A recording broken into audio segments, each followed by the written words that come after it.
વેચો, જમીનો વેચી, ખેડૂતોને માર્યા, ગરીબોને માર્યા, હાય ચોરો, વિકાસ के नामे, विकास के नामे, लूट चलानी, विकास के नामे, लूट चलानी। अधिकारी તમારા મનમાં નથી ધક્કા ખાઈ ખાઈને અમે બહુ થાક્યા સરકાર તારા મનમાં નથી આ પાંચમી વાર સાહેબ અહીંયા બોલા નમસ્કાર એશિયાના સૌથી જૂના અખબાર મુંબઈ સમાચારના ડિજિટલ પ્લેટફોર્મ પર આપનું સ્વાગત છે મિત્રો અત્યારે હાલ ગુજરાતમાં ખેડૂતોના મુદ્દે અલગ અલગ જગ્યાએ આંદોલનો થઈ રહ્યા છે અને ખેડૂતોની કઈ માંગ છે તે બાબતે જાણવાનો પ્રયત્ન મુંબઈ સમાચાર કરી રહ્યું છે મારી સાથે ખેડૂતોના સતત પ્રશ્નોને વાચા આપતા ભરતસિંહ ઝાલા ઉપસ્થિત છે ભરતસિંહ આપનું સ્વાગત છે નમસ્કાર જિગ્નેશભાઈ નમસ્કાર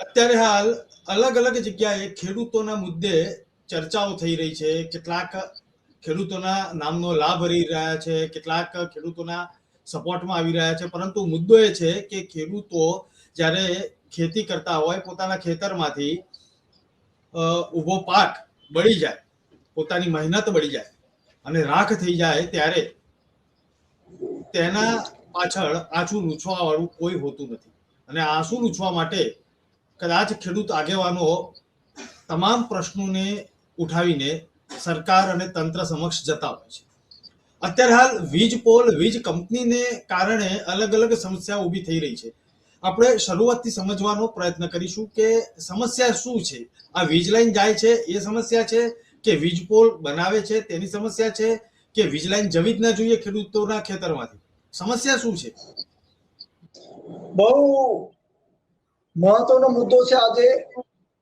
માત્ર ગુજરાત માટે નહીં પણ સમગ્ર દેશ માટે લગભગ 2 ડિસેમ્બર 2025 એક રાજપત્ર બહાર પડ્યું અને એ રાજપત્રની અંદર ખાવડાનો જે સોલાર પ્રોજેક્ટ છે એ અંતર્ગત 740 750 ને 850 કેવી ની વીજ લાઈન લગભગ સેંકડો રાજ્યોમાંથી પસાર થાય છે એમાં ગુજરાતની અંદર લગભગ 9000 થી વધારે ગામડાઓ આવી જાય છે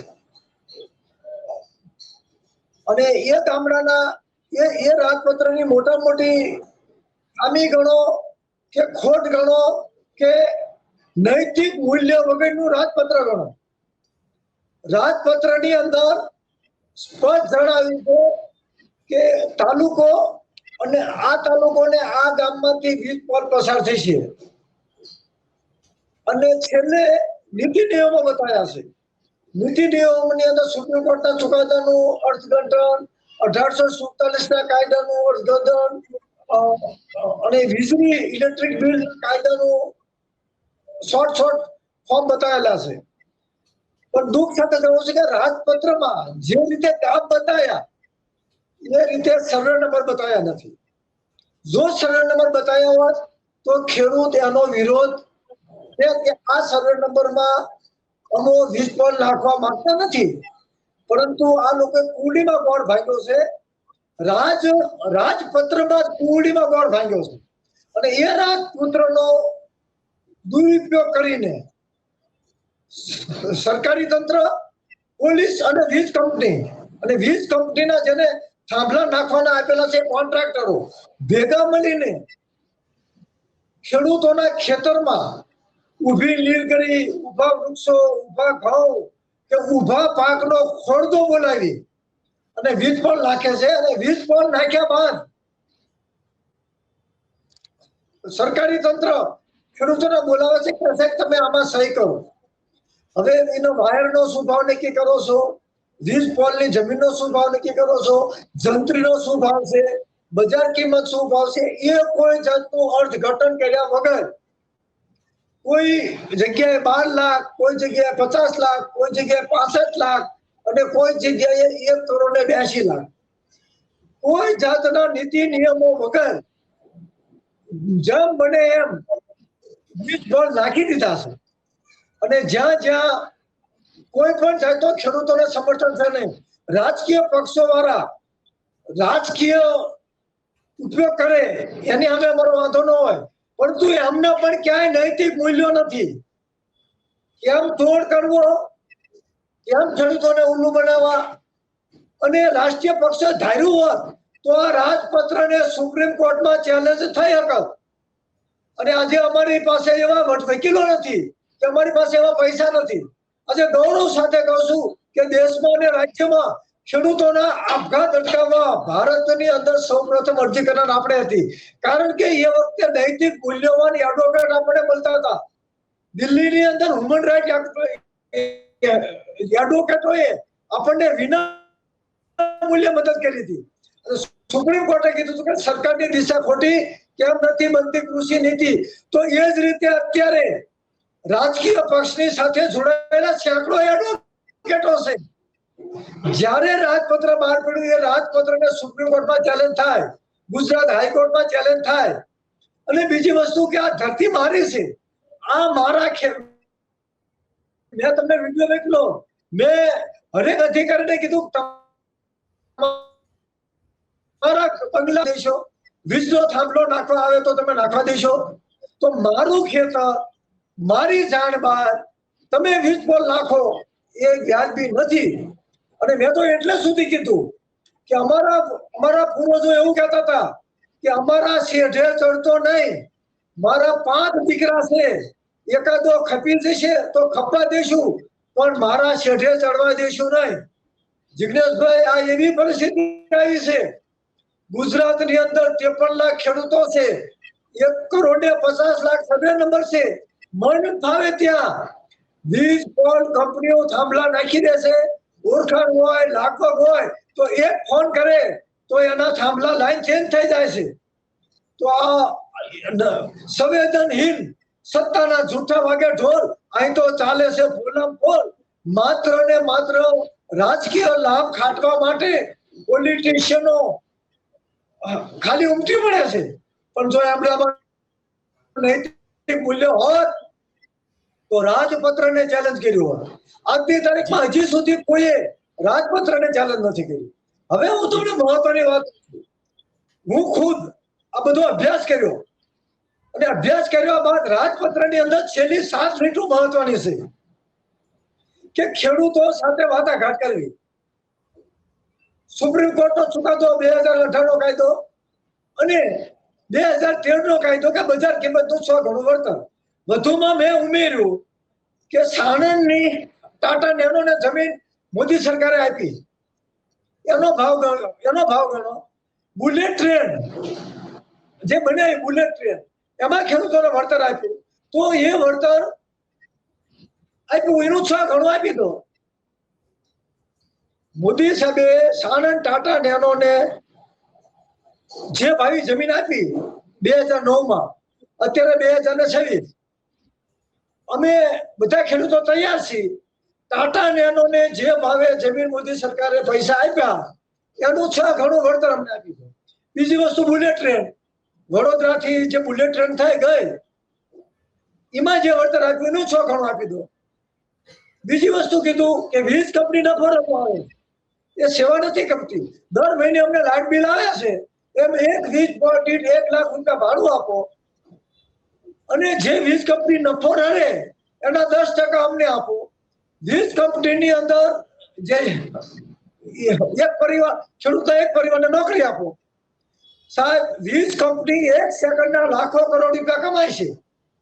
850 kV ની લાઈન એક યુનિટના તમે 12 રૂપિયા કે 100 રૂપિયા ગણો તો 1 સેકન્ડના 850 kV લાઈન જશે તો એના કેટલા રૂપિયા થશે?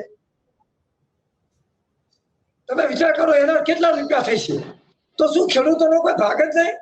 આ જમીન મારી, ખેતર મારું, તમે ઉપરથી થાંભલા નાખો. બીજી વસ્તુ સુરક્ષાની સાથે. તો આ બાબતે મેં ગઈકાલે શક્તિસિંહ ગોહિલના પીએને અંગત ફોન કર્યો કે લોકસભામાં તમે આ સવાલ ઉઠાવો કે મોહમ્મદ ગઝની સોમનાથ ઉપર જેમ ચઢાઈ કરી એના કરતા વીજ પોલ કંપની અને તંત્ર ખેડૂતોના ખેતરમાં મોટી આતંકવાદ કરતા મોટી ચડાઈ કરે છે. 30,000 નીલગીરીના છોડવા કાપી નાખ્યા, ઉભા પાક કાપી નાખ્યા. અને મેં તમને વિડીયો નાખ્યા, પોલીસની એટલી દાદાગીરી કે અને વીજ પોલ નાખી દીધા છે. દ્વારકા તાલુકામાં વીજ પોલ નાખી દીધા છે, કોઈ રોકવા વાળું નથી. અને ત્યારબાદ કલેક્ટરને રજૂઆત કરવા ગયા, ડેપ્યુટી કલેક્ટર મુંડા હલાવે. તમે મેં વિડીયો તમને મોકલાય છે. મને દુઃખ થાય છે, ઘણી વખત ગુસ્સે થઈને મારે બોલવું પડ્યું હતું, પણ કોઈ કરતા કોઈ સાંભળો, ધક્કા ખાતા લાતો ખાતા તોય છતાં ના કામ. અમારે તો એટલે સુધી બોલવું પડ્યું, કાગળિયા લખી થાક્યા. સરકાર તારા મનમાં નથી. આ 18,000 ગામડાથી વધારે ગામમાં વીજ પોલ નીકળે છે. એક ગામ પંચાયતનો વિરોધ થતો નથી, એક ચૂંટાયેલો પ્રતિનિધિ વિરોધ કરતો નથી. અને રાજકીય પક્ષો ખીચડી બનાવવા માટે ઈટિંગ ચીટિંગ ને મીટિંગ. ક્યાં સુધી મીટિંગ હોય? લોક જાગૃતિ શું લોક જાગૃતિ? કોંગ્રેસ પાસે વસ્તુઓ નથી કે આ રાજપત્રને આધારે ડાયરેક્ટ ચેલેન્જ કરે. ભારતીય જનતા પાર્ટી પાસે નૈતિક મૂલ્યો નથી. ભારતીય જનતા પાર્ટીના ભૂપેન્દ્રભાઈ પટેલે મેં કીધું સાહેબ, એક દેશ એક ખેતી નીતિ હોવી જોઈએ. તો ભૂપેન્દ્રભાઈ કે એમાં મને સમજણ ન પડી. તો કે આના માટે કે આપણે બધું સાહેબ કચ્છથી માંડીને દિલ્હી સુધી એક દેશ એક. મોદી સાહેબ કહે છે કે એક રાષ્ટ્ર એક ઇલેક્શન. તો એક ખેત એક દેશની નીતિ ન બની શકે. કચ્છમાં થાંભલાવાળાને એટલા પૈસા આવે, દિલ્હીમાં થાંભલો નાખે એને એટલા પૈસા આવે. માત્ર જે રીતે તમે રાજપત્ર બહાર પાડ્યું, એ રાજપત્રમાં બે જ લીટ ઉમેરી દો. એક દેશ એક ખેતી. વીજ કંપની નફો કરે છે તો એનું 1 લાખ રૂપિયા માસિક ભાડું આપવામાં આવે. ટોટલ નફાના 10% ખેડૂતને આપવામાં આવે. અને વીજ પોલનું વાયર બજાર કિંમતથી 6 ગણું આપવામાં આવે. અને બીજું, આપણે વિકાસની વાત કરવી છે, વૈજ્ઞાનિક તરીકે બહુ આગળ આવ્યા છીએ, તો ગ્રેવી કરી ને વીજ પોલ ન નાખી શકવી. અંડરગ્રાઉન્ડ વીજ લાઈન, જે રીતે નર્મદાની પાઇપલાઇનમાંથી પાણી કાઢ્યું, ગટર લાઈન 1 કિલોમીટર ગ્રેવી કરી અને લાઈનો નાખી છે, તો એ રીતે વીજ લાઈન ન નાખી શકવી. બીજું સાહેબ, નળ સરોવરની આજુબાજુ જે કરોડિયો લાર નાખે ને, એવી રીતે વીજના વાયરો આવી ગયા છે. આખા વિશ્વનું મહાન આપણું નળ સરોવર, વિદેશોથી મોટા મોટા પક્ષીઓ આવશે, એની સુરક્ષાનું શું? America, German, France, Russia, China જેવા પણ માનવ અધિકારને લઈને પશુ પક્ષીઓ અને પ્રાણીઓનો ખ્યાલ રાખે છે. તો આપણે તો સનાતન ધર્મી, હિન્દુ ધર્મી, અને એમાં કઈ આવતું જ નથી. આપણે તો મોહમ્મદ ગદ્દી કરતા નીચ. મોહમ્મદ ગદ્દી તો માત્ર સોમનાથમાં સોનું લૂંટવા પૂરતો આવ્યો હતો. આ તો આપણી દેશની ધરતીને લૂંટીને વંદે માતરમ કહેવી છે. શરમ આવી જોઈએ જ્યારે રાજપત્ર બનાવ્યું. અને આ વીજ પોલ કંપનીને અને દેશના મૂડીપતિઓને શરમ આવી જોઈએ કે તમે કયા મોટે જલારામ બાપાની રાષ્ટ્રીય હિતની રાષ્ટ્રવાદી વાતો કરો છો. અને દેશના તમામ રાજકીય પક્ષોને કે સંસદમાં 542 બેઠા છે, ગુજરાતમાં 182 બેઠા છે. અને હું તો કહું છું, નામદાર અદાલતોએ સુઓ મોટો દાખલ કરવી જોઈએ પેપર વાંચીને. જો સારા જજ સાહેબ હોય તો છાપું તો વાંચે છે ને કે આ કંપનીમાં તો ડાયરેક્ટ સુઓ મોટો થઈ શકે. તો જિગ્નેશભાઈ, અત્યારે તો હું તમને એમ જ કહું છું કે આ આઝાદી જૂઠી છે, બીજો જંગ જરૂરી છે. હું આ આઝાદીને માનતો જ નથી કે તમારું ગામ, તમારું ઘર, તમારું ખેતર અને ખાનગી કંપની વાળા તમારા ખેતરમાં આવે તો સાહેબ મારે બોલાય ને. પણ મને એટલો ગુસ્સો આવ્યો હતો કે જો મારા ખેતરમાં વીજ પોલ આવે તો મારે એક સફળ લેવી પડે તો લેવી પડવામાં કોઈ પાપ નથી. ભરતસિંહ, આપની વાત કરી, ખેડૂતોના વ્યથાની વાત કરી. મારે એ સમજવું છે કે ખેતરમાંથી જ્યારે આ વીજ લાઈન પસાર થતી હોય અથવા તો વીજ પોલ બનાવતા હોય, ટાવર બનાવતા હોય, ત્યારે સિઝનલ પ્રમાણે તેમાં પાક પણ ખેડૂતો લેતા હોય છે. અત્યારે હાલ ખેડૂતો કદાચ ઘઉંની સિઝન ચાલતી હોય તો ઘઉંનું લેતા હોય, બાજરાની ચાલતી હોય. તો બાજરો લેતા હોય, સિઝન પ્રમાણે ચાલતો હોય. આની કોઈ એક સ્ટાન્ડર્ડ ફોર્મ્યુલા નક્કી થઈ છે કે પછી બસ મન ફાવે તેમ ઘૂસી જવાનું? ફોર્મ્યુલા મેં તમને જે બ્લેક કલરનું જે મોકલાયું ને રાજપત્ર, એમાં ફોર્મ્યુલા શિંગડા પૂછડા વગેરેની છે કે વૃક્ષો કપાય તો એનું વળતર આપવાનું, ઉભો પાક તમે કાપી નાખો તો વળતર આપવાનું. વળતર કેટલું ને ક્યાં? મારો કે મારા એક દ્વારકાના એક ખેડૂતોની 28,000 નીલગીરી કાપી નાખી. એક નીલગીરીની બજાર કિંમત 50,000 રૂપિયા અત્યારે થાય. પ્લાન્ટ હોય ને એનો પ્લાન્ટ, નીલગીરીનો પ્લાન્ટ ફોરેસ્ટ ખાતાની મંજૂરીથી ખેડૂતોએ લોન લઈને પ્લાન્ટ કર્યો હોય અને એ 7 વર્ષની નીલગીરી થાય એટલે એક ઝાડવાના છોડના 50,000 રૂપિયા થાય. તો 28,000 નીલગીરીના કેટલા રૂપિયા થાય? એ જ રીતે તમારો બીટી કોટન હોય અને બીટી કોટન તમારા ઘઉં ઉઘાડી નાખ્યા હોય એટલે તો બીટી કોટન એકરે કેટલા મણ થાય? તો એ જે રાજપત્રની અંદર નુકસાન આપવું, પણ કેટલું આપવું ક્યાંય લખ્યું નથી. રાજપત્રમાં નુકસાન તમારા ઉભા પાકનું નુકસાન આપવું, તમારે વૃક્ષોનું નુકસાન આપવું, તમારે જમીનનું વળતર આપવું, પણ વળતર આપવાનું નક્કી કોણ કરે? Local authority. તો ડેપ્યુટી કલેક્ટરે એવું કીધું કે 2011 પછી ગુજરાતમાં જંત્રી જે રિવાજ થવાની હોય એ જંત્રી રિવાજ નથી થઈ. બીજું કે જંત્રી નક્કી કોણ કરે? મેં તમને આખું મોકલ્યું, જંત્રી કોણ નક્કી કરે? હું ભાવ અને મંગલદાસ. જે રીતે ટેકાના ભાવ નક્કી કરે છે હું ભાવ અને મંગલદાસ, એમ જંત્રીના ભાવ હું ભાવ અને મંગલદાસ ભેગા કરે કંપનીઓને ફાયદો કરવા માટે. જંત્રી એટલે બજાર કિંમત. અત્યારે જ્યાં કચ્છથી વીજપોલ આવે છે, એક્સપ્રેસ હાઈવે આપણો રાજકોટ લીંબડી હાઈવે ઉપર 2 કરોડ રૂપિયા વીઘાના જમીનના ભાવ છે. ત્યાં બરોલના નેશનલ હાઈવે ઉપર વીજ પોલ નાખ્યો, એ રરોલના ખેડૂતોને 9 લાખ રૂપિયા આપ્યા. હવે એ જમીનના ભાવ 2 કરોડ રૂપિયા છે. હવે એ ખેતરમાં વીજ પોલ આવ્યો એટલે જમીન આને નહીં થાય, એ જમીનમાં વૃક્ષારોપણ નહીં થાય, એ જમીનમાં ફાર્મ નહીં બને, એ જમીનમાં કોઈ દિવસ ઉદ્યોગો નહીં આવે.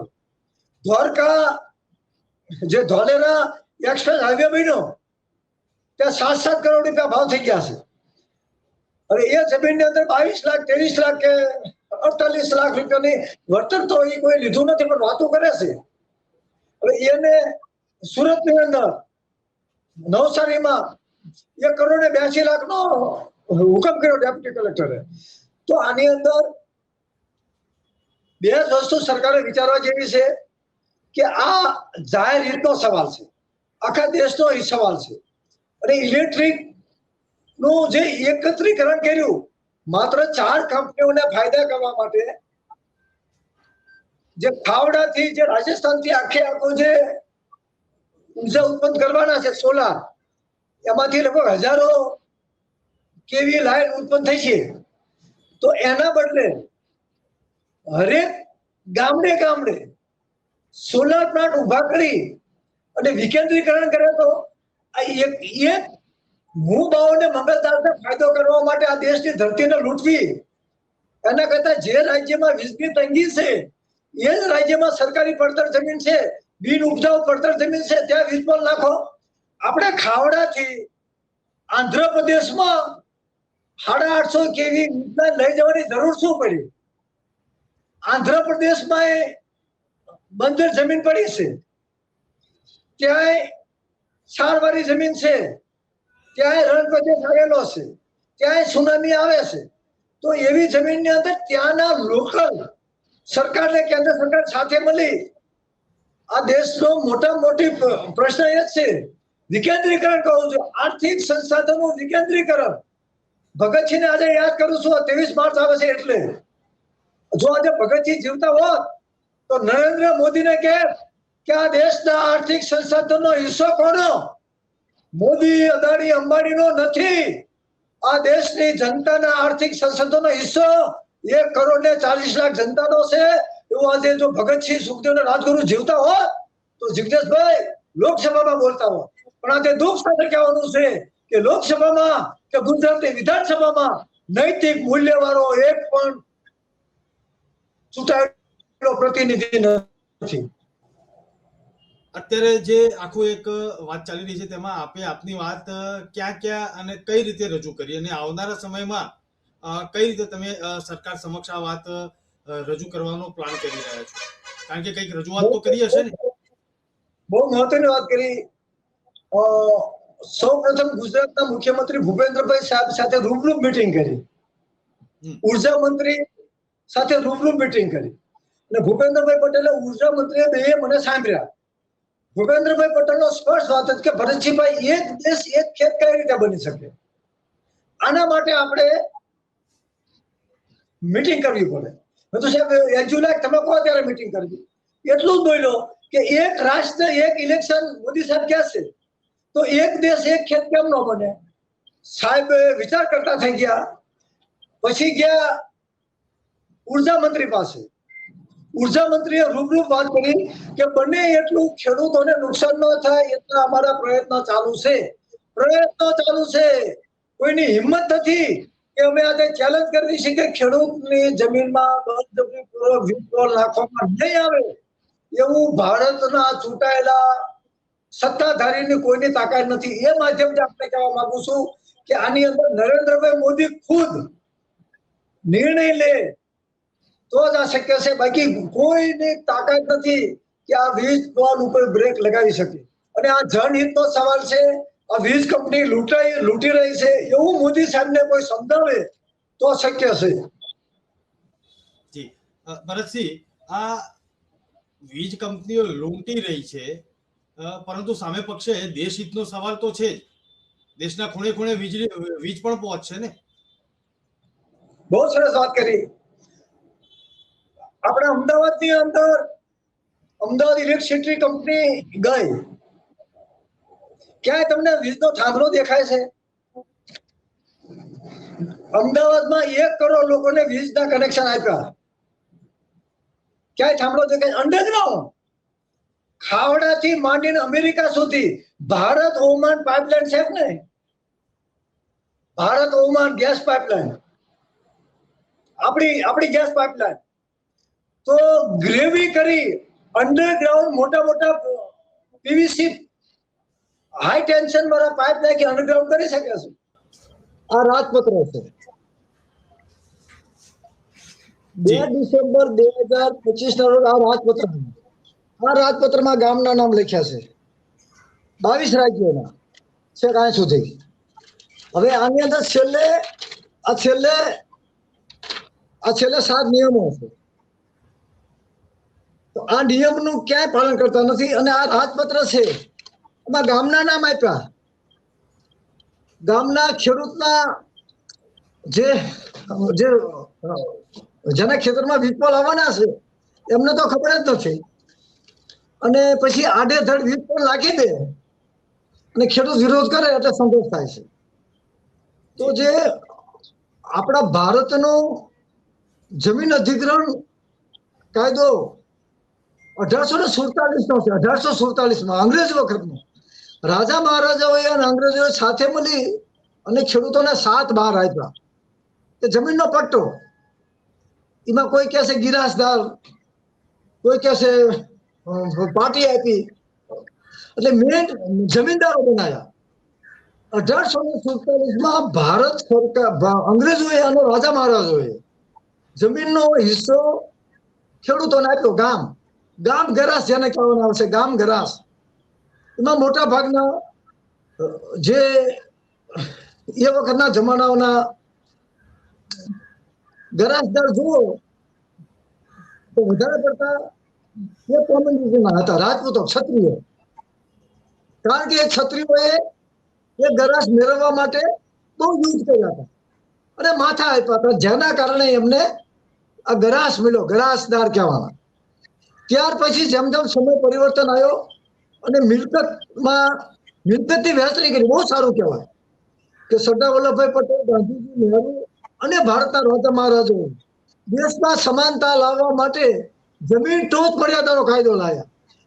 ગુજરાતની અંદર 20 એકરથી જમીન હોય વધારેની જમીન જેને જે પોતે જમીન ન હોય એને આપવાની, એટલે ઇક્વાલિટી.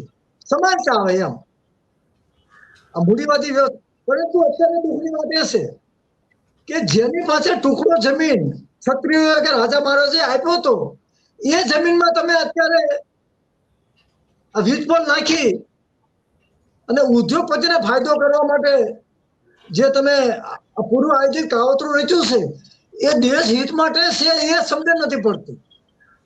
તમારી 100% વાત છે કે અમે ખુદે પછી જયારે ગામનું બંધારણ બન્યું ત્યારે ગામની 25% જમીન ગૌશાળા માટે, 10% જમીન શિક્ષણ આરોગ્ય માટે એ આપણા નિયમ જ છે.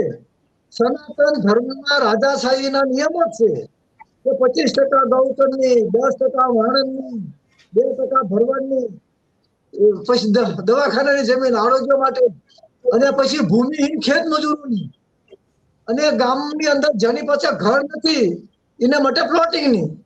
એ તો ભારતના બંધારણ પહેલાની આપણી વ્યવસ્થા છે. તો આ નવું આપણે શું કર્યું? નવું બસ જેની પાસે છે એ લઈ અને ખાનગી કંપનીઓને આપવા માટેનો વિચાર કરો. અદાણીને માત્ર 2 રૂપિયા મીટર કેટલી જમીન આપી છે? 9 રૂપિયા. હમણાં કઈ વાત થઈ એ કંપની 9 રૂપિયા મીટર. મૂળ સમસ્યા એ બળજબરી પૂર્વક ખેડૂતોની જમીનમાં વીજપોલ નાખવામાં ન આવે. વીજપોલ નાખવામાં આવે તો માસિક ભાડું 1 લાખ રૂપિયા આપવામાં આવે અને બજાર કિંમતનું 6 ગણું બહારનું વળતર આપવામાં આવે. ભલે ને સુરત ને ચાંદ રહે ત્યાં સુધી મોદી સાહેબ અમને ક્યાં વાંધો છે? પણ આ વાતમાં કઈ બોલો.